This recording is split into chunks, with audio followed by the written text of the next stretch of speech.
안녕하세요, 코리아 루터입니다. 좋아요, 구독 눌러주세요. 지금 7월입니다. 7월. 여러분들, 이제 우리나라는 코로나가 많이 진정된 상태죠. 그리고 지금 무엇보다 중국의 물난리가 지금 난리도 아니죠. 홍수가요. 물론 전체적으로 봐서 중국의 전체적인 피해가 아니지만 남부 쪽 지역의 피해이지만요. 그리고 제가 계속 말씀을 드렸습니다. 6월부터는 나오시라고, 주식시장에. 앞으로 경제 전망을 봤을 때 우리나라도 마찬가지지만 특히 이제 미국이나 이쪽 봤을 때는 더 큰 하락이 보이고 있습니다. 미국, 일본, 기타 등등 모든 나라가, 우리나라는 그나마 조금 선방하고 있지만 그래도 큰 하락이 준비되어 있는 것으로 보입니다. 여러분들, 지금 경제 상황이 코로나로 인해서 올수덥되면서 많은 영향을 미치고 있죠. 특히 유가는 뭐 말할 것도 없고요. 하지만 여기서 끝나는 것이 아니라 제2차 코로나 사태가 발생한다고 제가 말씀을 드렸습니다. 올해 찬바람이 불기 시작하면. 그랬을 때는 지금의 경제 상황보다 더 큰 하락이 보이고 있습니다. 더 큰 하락.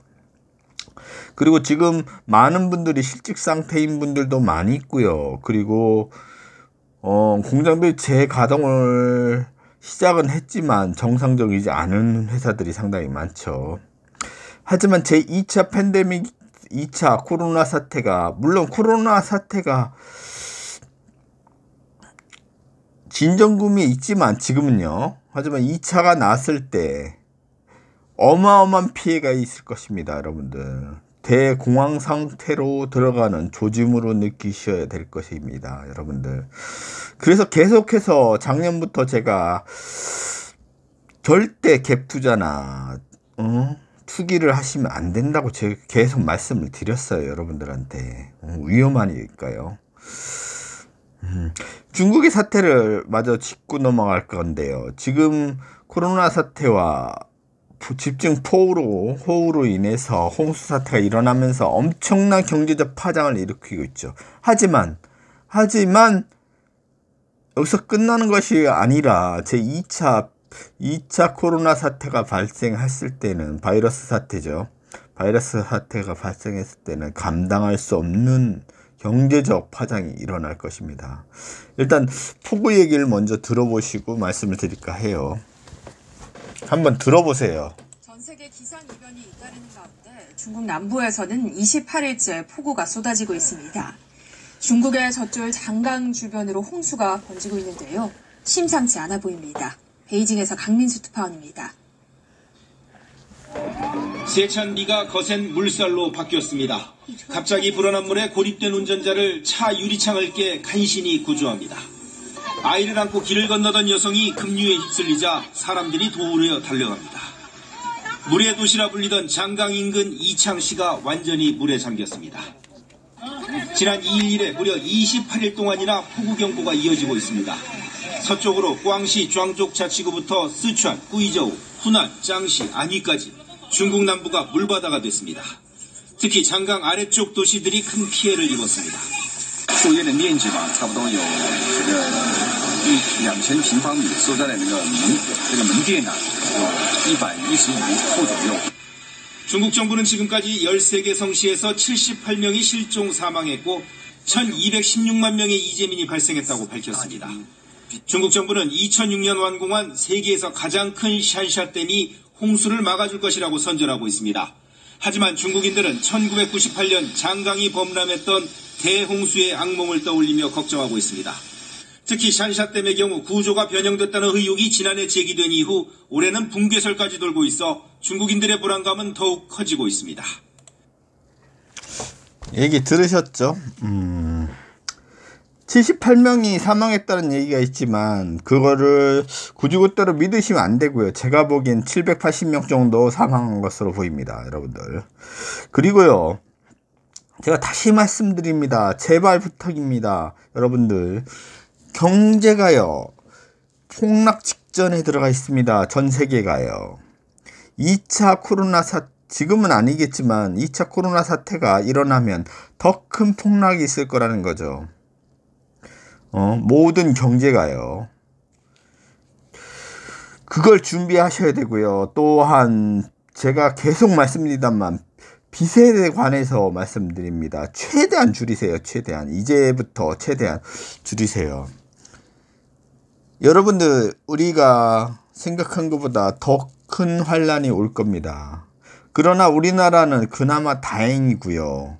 지금 중국에 이런 사태가 있잖아요. 지금 홍수, 그리고 일본에 제가 계속 말씀드립니다만 대지진 징조가 있다고 했고 대지진이 날 확률이 상당히 높다고 했습니다. 올해. 중국은요, 제2차 코로나 사태, 바이러스 사태입니다. 코로나를 단정져서 말씀드린 게 아니라 바이러스 사태가 일어나면서 어마어마한 피해가 갈 거예요. 여러분들. 어마어마한 피해가 갈 거고, 일본은 대지진으로 난리가 날 겁니다. 우리나라에 등 돌릴 틈이 없어요. 그리고 우리나라는요, 앞으로 계속해서 전진해야 됩니다. 여러분들, 북한과의 관계는 이렇게 계속 간다고 말씀드렸습니다. 아무것도 우리가 해줄 것은 없습니다. 북에게.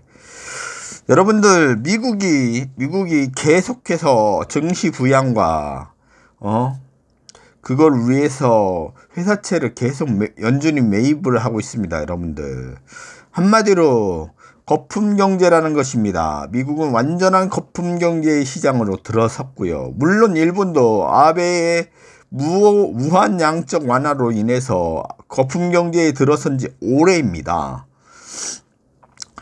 그러나 우리나라는 그나마 다행이죠. 그나마 다행입니다. 제가 계속 말씀드립니다만 재난지원금을 국민에게 더 한번 지금 상황이 돌아가야 되는 상황입니다. 우리나라는 여기서 끝나는 것이 아니라 제2차 코로나 사태에 들어갔을 때 또 한 번 해야 된다는 거죠. 이게요, 그렇게 갈 수밖에 없습니다. 상황이. 여러분들, 경제적 상황이요. 그나마 다행인 거는 우리나라는 그나마 피해가 크진 않을 거예요. 아주 크진 않겠지만 우리나라는 바젤3에 들어가기 시작을 했습니다. 그게 무슨 소리냐, 바젤3가. 국제적인 회계 법인이 바뀝니다. 여러분들한테 전에 한번 살짝 소개한 적이 있는데요. 그건 전 세계적으로 이제 회계 기준이 바뀌는 거고, 특히 선진국의 회계 기준이 바뀌는 것입니다. 우리나라는 이미 선진국이고요. 그렇기 때문에 회계 기준을 따를 수밖에 없어요. 그걸 연기해 왔죠. 명박이, 그러니까 박근혜 씨 때부터 연기해 온 겁니다. 준비를 해왔어야 되는데 하나도 안 해왔어요. 이 정부의 잘못이 아니라 해와야 되는 것이 미뤄왔다는 것입니다. 대기업들이요, 특히.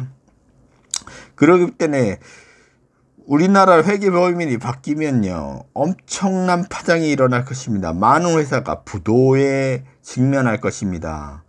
상장회사의 3분의 1에 엄청난 피해가 갈 거라는 거죠. 회계법인이요. 그래서 회장들이 지금 도망치고 있다는 것입니다. 여러분들. 지금까지 아들한테 람보르기니 사주고, 아들한테 건물을 줘주고, 그거를 다 그냥 법인으로 때리고 다 했습니다만 그게 안 된다는 겁니다. 이제 선진국 대열에 들어가고 바젤3에 들어가면 그렇게 갈 수 없는 법입니다. 횡령죄에 들어가게 돼 있어요. 다. 여러분들. 그러기 때문에 지금부터는 선진국 대열에 들어가기 위해서 회계법인을 우리나라 하나가 아니라 전 세계적으로 회계법인을 들어가게 되어 있습니다. 특히 선진국이 앞장서서 해야 할 것이고요. 그거를 하기 위해서 지금 그러는 과정이기 때문에 이거 본격적으로 우리가 느끼는 건요, 내년서부터입니다. 내년서부터 본격적으로 여러분이 피부에 와닿을 거예요. 대폭락이 준비 중이라는 거, 그것만 명심하고 가셨으면 좋겠습니다. 어쨌든 저쨌든 해도 우리가 코로나를 잘 이겨나가고 있고 우리는 초강대국으로 가는 길목에 서 있습니다. 선진국이 아닙니다. 여러분들 말씀드리지만 선진국이 아닌 초강대국으로 들어가는 길목에 들어갔다는 거, 그것만 알고 가셨으면 좋겠습니다. 여러분들 힘들고 어려운 시기가 이제 우리에게 닥쳤습니다. 여러분들 최대한 빚을 줄이고 가시기 바랍니다. 우리가 참고 견디고 빚을 최대한 줄이면 기회는 올 거고요. 옛날에 IMF 때 삼성전자가 3만원 했습니다. 여러분들 3만원 했어요. 액면 분할하기 전입니다. 3만원 했어요. 그 정도는 아니지만 그거에 준하는 엄청난 경제 파장이 일어날 거라는 거죠. 그러기 위해서는 우리가 최대한 빚을 줄이고 갔으면 그 기회를 잡을 수 있습니다. 아직 시간의 여유가 있고요. 그걸 꼭 준비하시고 갔으면 좋겠습니다. 힘들고 어려운 시기에 이제 들어섰습니다. 제가 계속 말씀드리지만 경제에 이제 허리에 들어섰습니다. 허리에 들어섰기 때문에 점점 어려운 시기에 들어갈 거예요. 여러분들의 피부에 와닿기 시작할 겁니다. 여러분들 이제 앞으로 2년을 더 고생하셔야 됩니다. 이거를 잘 뛰어넘으면 우린 초강대국으로 갔는데요. 그러기 위해서는 모든 개혁이 올해서부터 첫 단추를 끼게 됩니다. 큰 틀의 첫 단추를요. 그렇기 때문에 많은 혼란이 있을지 모르지만 여러분들이 우왕좌왕하거나 괜히 화를 내시거나 열을 내실 필요는 없다는 거죠.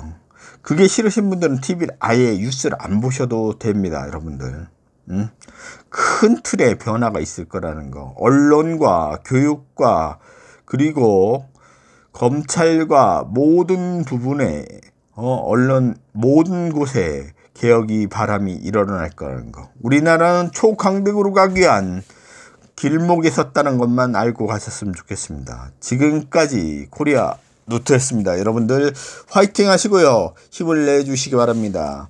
2년만 꾹 참고 가시면 된다는 거, 우리가 그걸 준비를 잘 했을 때는 그걸 누릴 수 있다는 거, 여러분도 중상층, 하위층은 중산층으로, 중산층은 부자로 갈 수 있는 기회가 올 거라는 것만 명심하시고 가셨으면 좋겠습니다. 모두 부자 되시고요. 힘을 내시기 바랍니다. 지금까지 코리아 뉴터였습니다. 모두 안녕히 계십시오.